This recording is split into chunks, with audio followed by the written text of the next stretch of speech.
इसी दिन आतंकवादी सब एक्सरे या गामा रेज बना के घूमने लगा। जैसे कैंसर के इलाज के लिए रेडिएशन मशीन होता है, ये छोटा कहियो ट्रक पे लाद के रेडिएशन मशीन हुआ, उसमें से जो रेडिएशन निकल रहा है दिखेगा।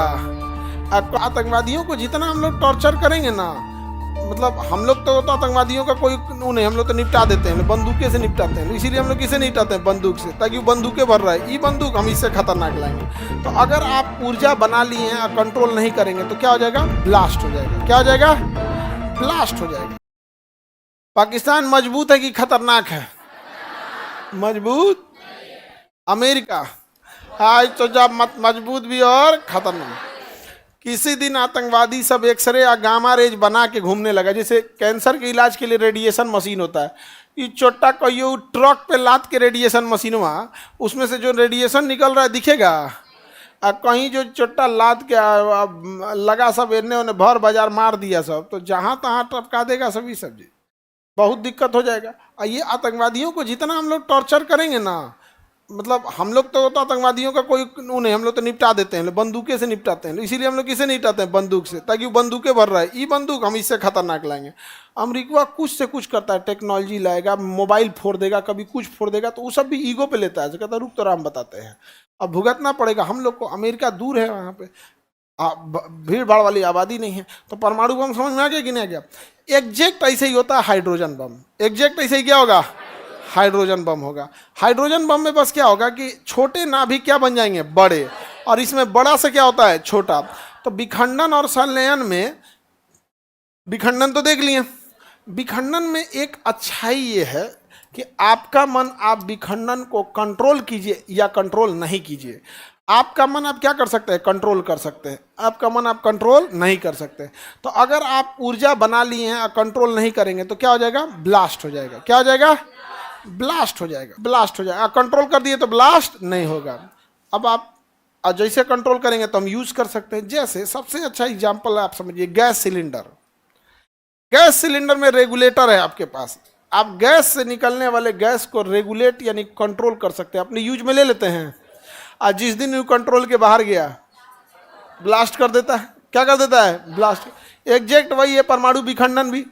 जब तक आपके कंट्रोल में है, रेगुलेटर ठीक ठाक काम कर रहा है, चूहा हुआ नहीं काटा है, तब तक काम कर रहा है। नहीं तो क्या कर देगा? ब्लास्ट। क्या कर देगा? ब्लास्ट। तो परमाणु बिजली घर में हम लोग, परमाणु बिजली घर में यूरेनियम का यूज करते हैं और उसमें भी विखंडन की क्रिया करते हैं। और वो विखंडन कंट्रोल में रखते हैं कि अनकंट्रोल? कैसे? कंट्रोल। कैसे रखेंगे? और जिस दिन ये अनकंट्रोल हुआ, कोई रोकेगा इसको? चेर्नोबिल में क्या हुआ था? चेर्नोबिल में परमाणु बिजली घर अनकंट्रोल हो गया था, ब्लास्ट कर गया था। अनकंट्रोल होके ब्लास्ट कर गया। उसी तरह से जापान में 2011 में फुकुशिमा, अचानक भूकंप आया ना, तो उस जो कंट्रोल पैनल था तो इन्होंने क्या कर दिया? शटडाउन कर दिया। क्या कर दिया? शटडाउन। जापानियों को सोचिए, तुरंत बिजली घर में भाप लिया, जैसे सेंसर अपने से बिजली घर बंद हो गया, तुरंत नाभिकीय रिएक्टर को कंट्रोल कर दिया। अब यार कंट्रोल करने के लिए पानी छिड़केंगे कि कैडमियम या बोरॉन की छड़? कैडमियम या बोरॉन की छड़। कैडमियम या बोरॉन की छड़। और ऊपर से हम कौन सा एसिड? Boric acid. ऊपर से जापान इतना टेक्नोलॉजी में आगे, भूकंप जैसे आया देखा कि अरे भैया पूरा बिल्डिंग में भूकंप, अब 1 सेकंड में आ जाएगा। खटाक से न्यूक्लियर रिएक्टर बंद, कैडमियम या बोरॉन की छड़ें भर दी गई। कैडमियम और बोरॉन जो होता है ना, उसको आपस में ना खूब ज्यादा, जैसे घर का ढलैया देखे हो कैसे छड़ आपस में बांध देता है, वैसे कैडमियम या बोरॉन की छड़ को आपस में बांध दिया जाता है। उससे क्या होता है? जो भी हानिकारक चीजें निकलती है रिएक्शन, उसको सोख के रोक लेता है।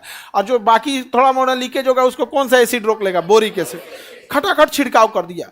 दिक्कत यह आया ना कि भूकंप के बाद सुनामी आ गया। भूकंप आएगा तो भूकंप का मतलब था पृथ्वी ऐसे डोल जाना। तो हम लोग के यहाँ नदी उद्दी है ये नहीं है, तो डोल गए तो पानी वहीं रह जाएगा। समुद्रवा में ऐसे छलकेगा तो समुद्र का पानी फेंक दिया। अब फेंका ना, पर न्यूक्लियर रिएक्टरवा में पनिया उसका बाउंड्री हिल के चल आया अंदर। अंदर आया तो जो न्यूक्लियर कचड़ा था, यूरेनियम जलेगा तो उसका वेस्ट हटेगा ना, वो और खतरनाक होता है। वो कचड़वा में पनिया मिल गया। अब जापानियों को डर हो गया, रे भाई तो पानी मिल गया, आई पनिया जब दहेगा वापस समुद्रवा में, समुद्र प्रदूषित हो जाएगा, मछली पानी पी लेगी सब, और जो मछली खाएगा वो मर जाएगा। इतना जापान समझदार था, पूरे एरिया का समुद्र में बंद कर दिया और 10 साल तक उतना एरिया में पानी रोक के रखा था। 10 साल तक पानी।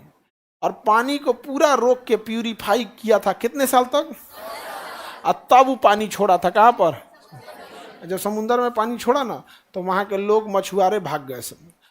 वहाँ मछली के ऊपर लिखना पड़ा मेड इन कहाँ की, कोने जगह की मछली है। और अगर मछुआरे सब फुकुशिमा से मछली निकालते थे सब तो कोई खाता नहीं था, जब मर जाएंगे हम लोग यहाँ पे। जबकि उसने पानी पूरी तरह प्यूरिफाई करके जांच करके पूरी दुनिया को बोला था कि आके जांच कर लीजिए लोग, उसके बाद छोड़ा था वहाँ फुकुशिमा में पानी। समझ में आ गया। अब वहाँ कोई भी प्रधानमंत्री मंत्री जाता है तो कहता है कि हमको फुकुशिमा की मछली चाहिए, यहाँ की मछली, ताकि लोगों के अंदर का डर खत्म कर सके। ऐसे ही डर खत्म होता है धीरे धीरे। जैसे पैराशूट से फौजी कूदते हैं, एक बड़े अच्छे फौजी थे, उनका पैराशूट भी नहीं खुला,